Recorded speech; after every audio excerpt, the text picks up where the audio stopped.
Magandang araw po sa lahat mga boss ha. Population East, Santa Ignacia Project Part 14. So update po tayo rito mga boss. So dito, ito pa yung garahe. Ayan. So ano na lang po yan, flooring na lang, tapos yung bubong wala pa dyan. So yun po yung perspective niya mga boss. Ayan.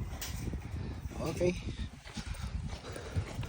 Halos napalitadan na lahat mga boss ang wall niya. Tapos yung mga canopy ko, kunti na lang po yung hindi pa natapos dito. So halos patapos na rin yung mga canopy niya. So dito punta po ko rito para 3D model yung interior na ito. So dito na yan o. So umpisan ko na pong i-design dito mga boss. So ito po kasi yung living, dining, tsaka kitchen. So may binigay na rin sa uncle kung ano po yung kitchen na idea na gusto kong ilagay, gusto niyang ilagay rito. So ayan o, nakapagkanto na pala tayo dito sa loob. Tapos dito yung room 1,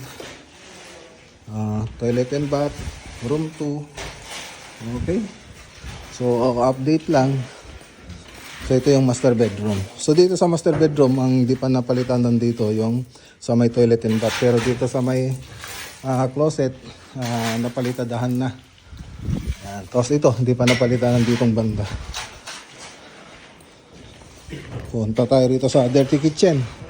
So dirty kitchen, so ayan pa yung itsura niya. Tapos dito sa toilet and bath para sa guests. Tapos yung hagdanan, yun hindi pa natapos. Dito pati doon sa may harap, pati dito sa may gitna. So yung mga canopy niya okay na, nakapag-spandrel na po tayo rito. So konti na lang.